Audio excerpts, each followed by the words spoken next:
Comment s'organisent l'élaboration et la gouvernance des contrats de ville?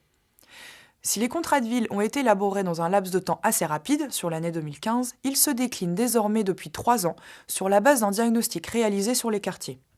Ce diagnostic a permis de dégager des enjeux et des objectifs pour ces quartiers dont découlent des actions et des dispositifs. Les contrats de ville se déclinent de la manière suivante. D'un côté, une programmation d'action qui est financée chaque année, c'est ce qu'on appelle la programmation du contrat de ville.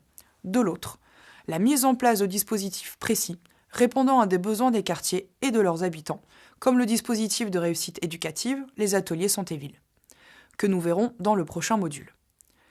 Chaque contrat de ville propose une gouvernance technique et politique ainsi qu'un calendrier pour réaliser des évaluations, à mi-parcours et à l'issue de la période de mise en œuvre, c'est-à-dire en 2020.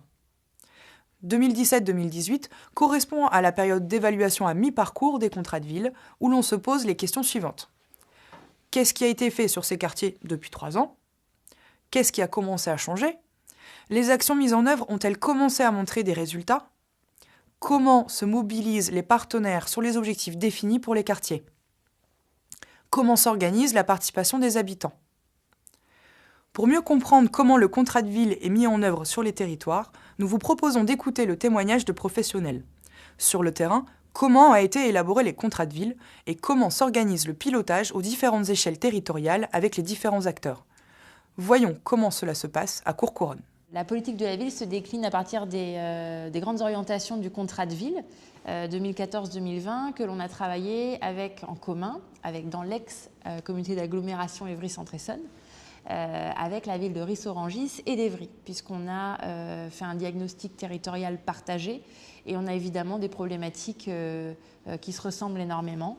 Et à partir de ce diagnostic, on a décliné donc des grandes orientations pour travailler évidemment sur l'éducation, ce qui est lié au sport, à la culture, la santé, la sécurité et la prévention de la délinquance, l'emploi, l'insertion, et dans son dernier volet, la lutte contre la radicalisation. À travers ce contrat de ville, du coup, il y a un comité de pilotage qui est intercommunal, des comités techniques où les 3 DGA des villes sont réunis avec le chef de projet politique de la ville intercommunal et les chefs de projet de chaque quartier. Car aujourd'hui, le chef de projet à Courcouronnes, il travaille à 70% pour la ville et à 30% pour l'agglo.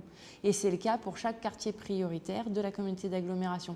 Ils ont un temps de travail intercommunal et un temps communal, mais davantage plus sur la proximité, puisqu'ils sont à 70% sur le quartier. Et on a mis en place, donc il y a une conférence territoriale, et donc là ce sont les élus en charge de la politique de la ville de ces 3 villes qui se rencontrent pour partager les grandes orientations et faire le point sur les avancées et de voir les points de blocage et travailler ensemble sur les attendus et les nouveaux objectifs. De là, comment on l'a décliné sur le quartier?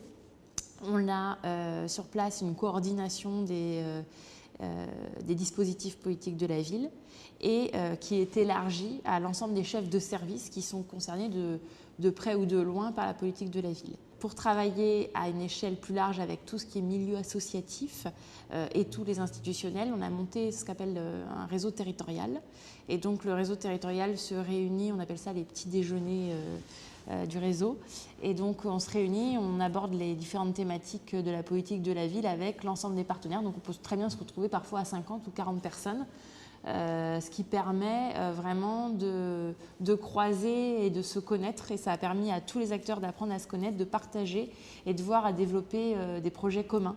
Concernant le pilotage et la gouvernance du contrat de ville, Sophie Imbert nous livre les conditions de réussite concernant la gouvernance du contrat de ville et l'intégration du droit commun et la démarche d'évaluation. Les conditions de réussite, bien sûr, il y en a un certain nombre. J'en citerai 3 principales. La première, au niveau de la gouvernance. Il faut qu'on ait, c'est l'essence même du contrat de ville, une gouvernance collégiale et élargie. Collégial, ça veut dire qu'effectivement, au niveau des partenaires que sont l'État, les collectivités territoriales, on ait une même feuille de route, même si chacun a ses logiques, a ses compétences. Mais quand on est dans le contrat de ville, on a la même feuille de route par rapport à l'intégration de ces quartiers dans l'agglomération.